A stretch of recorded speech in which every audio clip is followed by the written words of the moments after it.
Hi மக்களே, என்னடா பேய் மாதிரி வீடியோ போறேன்னு நினைக்காதீங்க. ரொம்ப நாளா ஆச்சு வீடியோ போட்டு. இன்னைக்கு என்னோட ஆதங்க உண்மையிலே தாங்கவே இல்லை. ஏன்னா பிக் பாஸை பத்தி தான் பேச போறேன்.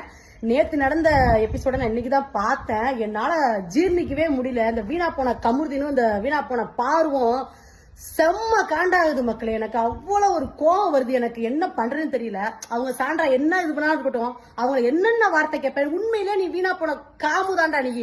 எனக்கு செம்ம காண்டாகுது ஃப்ரெண்ட்ஸ். அவ்வளவு கோவம், அவ்வளவு ஆத்திரம் வருது. தயவு செய்து நீ உள்ள மட்டும் அனுப்புனா 2 பேரையும் தரத்தரன்னு இழுத்துட்டு கூட வந்துருவேன். எனக்கு அவ்வளவு காண்டு. எனக்கு இந்த வீடியோவை பார்த்துட்டு அப்படி பிடிச்சி தள்ளி விடுறா. நீ ஒரு பொண்ணு தானே, எவ்வளவு அக்கிரமம் பண்ணிக்கிட்டு இருக்க நீ வீட்டுல இருந்துகிட்டு. எங்க சீசன்ல எல்லா சீசன் லவ் பண்ணாங்க, உங்களை மாதிரி கன்றாவதியா பண்ணிக்கிட்டு இருந்தாங்க. பைத்தியங்க மாதிரி பண்ணிக்கிட்டு இருக்கீங்க. அந்த பொண்ணை பிடிச்சா அப்படி தள்ளி விடுறீங்க. வீட்டுல உள்ளதெல்லாம் பேசுறான் அந்த நாதேரி பையன். நான் இந்த மாதிரி பேசவே மாட்டேன். எனக்கு செம்ம காண்டாகுது. என் அறிவுட்ட முண்டம் எனக்கு எவ்வளவு கோவம் தெரியுமாடா உன்னைய முண்ட பையன்.